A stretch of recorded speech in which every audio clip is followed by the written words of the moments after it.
I have already talked about the mindset of self-worth on this channel, but women have been conditioned to believe that our value is based on the way we look. It's literally ingrained in our brains to compare ourselves so severely to the point where we don't even know what we actually look like. That being said, here are 10 simple ways to boost your self-worth effortlessly through the daily habits in your life. If you're not an energy conscious person, click off this video, babe. This is not for you, because I believe that when we put intention into the daily habits in our life, we end up having a natural glow to us and we attract things like a magnet. But also remember that in order to become magnetic, magnets also repel too. So when people are repelled by your energy, sometimes you got to take it as a sign. Number one, I want you to focus on your morning routine. A level up tip for 2025 is to focus on how you wake up in the morning and what's the first thing you do. For most of us, it's check our phone, and it's the worst habit of our generation. We can all agree that we are addicted to our phones. Now listen, I know what you're thinking, Natalie, it's really not that deep. I just want to go on Instagram as soon as I wake up. I want to see my notifications because I'm trying to be a social media influencer. That's even worse. And here's why. When you first wake up in the morning, your brain enters into a state called theta. You know that drowsy period where you're not really quite asleep yet, but you're still awake? Your brain is actually sending out theta brain waves, and it's when your brain is actually the most active in subconscious reprogramming. So waking up and going on your phone, especially on social media, is literally programming your mind to be more addicted to social media. And I get it, okay? I make YouTube videos. I understand what it's like to want to create and to want to see our notifications or see who messaged us. But let's be real for a second. Social media is a trap for comparison for a lot of us, and that's not our fault. That's literally just because there's a lot of unrealistic standards. And no matter what you look like, you are beautiful inside and out, but because these social media apps push this certain standard on us, it can make us think that we're literally not worth anything. Something I'm implementing in my life in 2025 is a slow morning, which is essentially giving myself enough time to actually wake up, do a short little meditation, do my journaling and my planner, and then after all of that, I can check my phone and go eat breakfast. But starting your day out with a prayer or some simple affirmations really helps. I literally turn over and I put on a meditation. I'm not the type of person that gets up and then goes to some meditation corner. Literally, I'm in bed laying down when I do these meditations, but it's when I personally feel the most connected to source and my own energy. And I know everyone says this, but when you wake up and you immediately make your bed and then you have a slow morning where you can relax and journal, eat your breakfast, go to the gym, it sets yourself up for success throughout the day because you already got so much done and it's just the morning. Now we also have to talk about what you did the night before as well, not to get in your business or anything, but sometimes when we wake up, we can wake up to chaos because we didn't close well the night before. If you ever worked a fast food or customer service job, you know when you wake up and you go to your morning shift and then you look and you're like,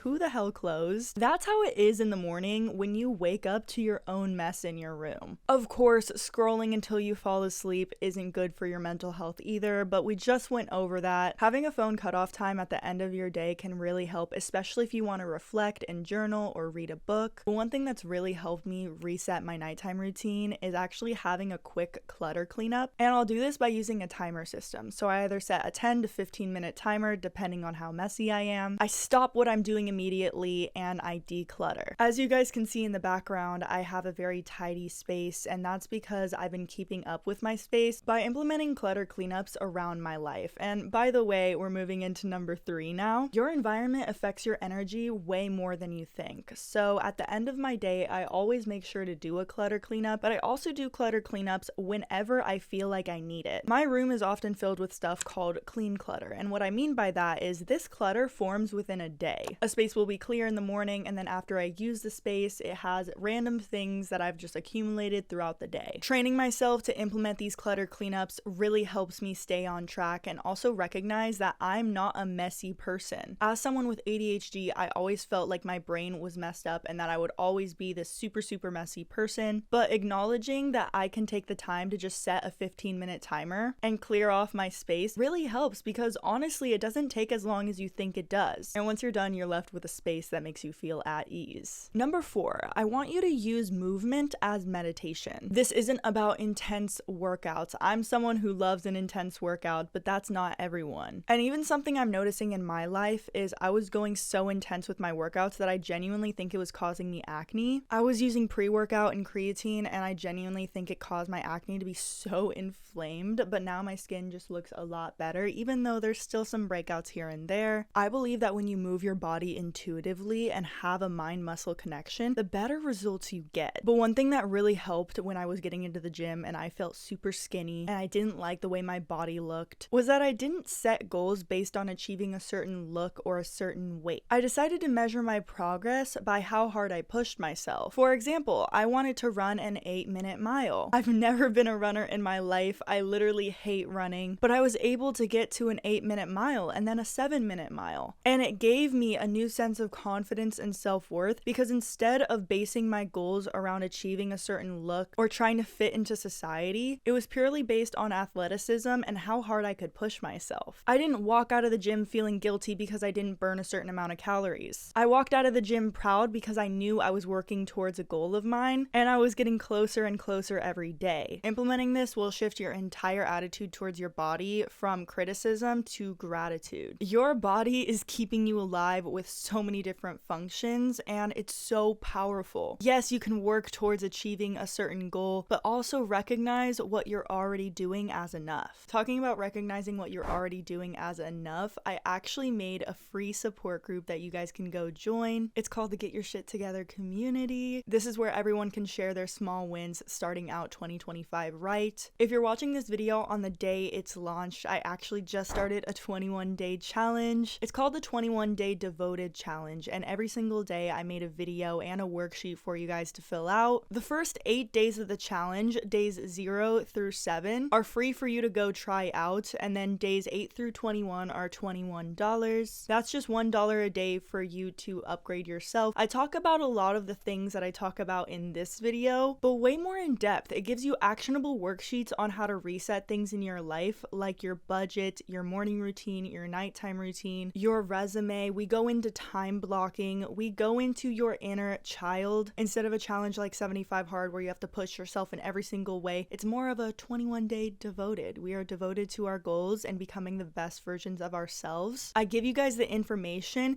to allow it to be repeatable, so the next 21 days you can implement new strategies. Back to the video, another habit that I absolutely love is doing mirror work. Okay, I know it sounds really silly. Spend time every single day looking at yourself and repeating affirmations. This is going to feel really, really weird at first. I do this while I do my makeup, but I also do it in times where I'm feeling really, really down on myself. I will affirm to myself, "You're okay, you got this." And this is a habit of someone who has high self-worth because you're not afraid to literally look at yourself. The person on the other side of that mirror is experiencing the same thing you're experiencing. I know it's hypothetical, but when you think of it that way, it allows you to have such a deep connection with yourself where you're like, you know what? I can handle this. I am gonna get this done. This is my passion. This is what I want to do with my life. I'm abundant. I'm attractive. I'm so full of love. I know it's really cheesy, but I also like putting on subliminals every single morning. And subliminals are just like frequencies that you can put on, and I feel like this sets the vibe for my morning. And it's not really distracting, where if you wake up and you play a YouTube video that's like a person talking, you can get really agitated in the morning, or at least I do. Number 6 is a good tip if you have a hard time sleeping at night. Have a sleep scent. And what I mean by this is you're gonna want a scent that you only put on yourself when you're about to go to bed. This can be spraying your pillow or putting it on your wrists. One of my friends gifted me this. It's a little cashmere oil perfume. And so every single night I put this on, and this triggers my sleep, as well as I take magnesium before I go to bed. I was taking melatonin for a good while, but I felt like I would wake up really groggy. Also, drinking a cup of sleepy time tea can really, really help if you have a really hard time sleeping. Number 7 is energy mapping instead of tracking goals. For example, right? Instead of tracking how many new friends you're meeting, track meaningful conversations. Instead of tracking the hours you're on social media, track the energy exchange. Track how you feel after exiting the app. That can give you a good idea of where your connection with that thing or that person currently stands, because the more you become aware of your own energy and the ways you're being drained, the more you'll learn how to protect your energy in times when you need to. Which brings me into my next point: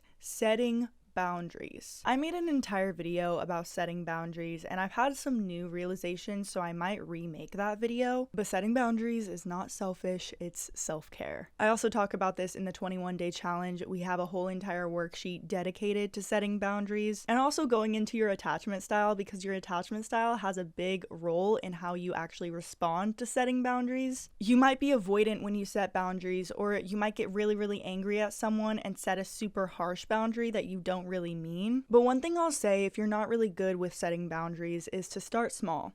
It can start with just saying no to plans that you don't really want to go to because you need rest. It can start with blocking that commenter who's saying really mean things, because who cares about what user 2545 says, like really. Let me know down in the comments if you want a newer video about boundaries, but I do have one on my page. Number 9 is to keep a gratitude journal.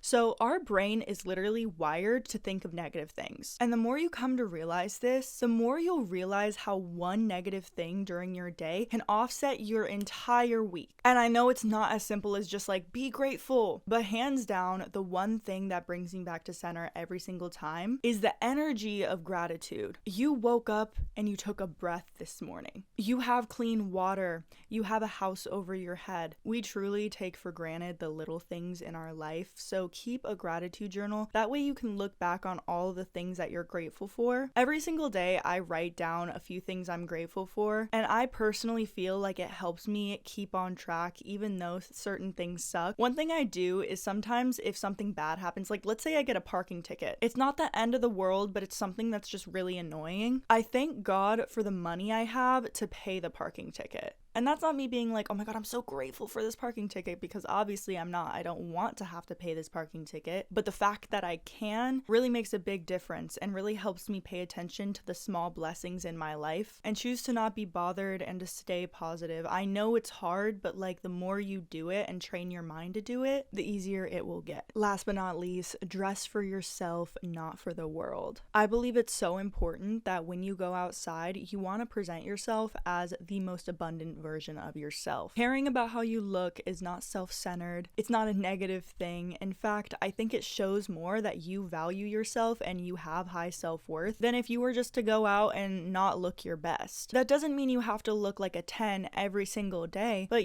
making sure that you put effort into your look and being intentional with the way you present yourself is not a sign of being conceited. It's a sign of having high self-worth. And that doesn't mean cake your face with makeup, but just putting on a little bit of blush or putting on some mascara can really just help you feel like the best version of yourself. At least it does for me. So maybe this is more of a personal thing, but even if you don't wear makeup, you still want to look good. You still want to put on an outfit that flatters you. With that being said, you guys, let me know what you think down in the comments. And again, go check out the Get Your Shit Together community. Literally all of these worksheets are just days 0 through 7. I've worked literally 4 months straight on this project, and it's literally something I put my whole heart in, and I would really love your guys' feedback, to be honest. I'm new to this whole thing, so go show some support over there. Check out my social medias, and with that being said, be sure to like this video, subscribe, and I'll see you guys next week.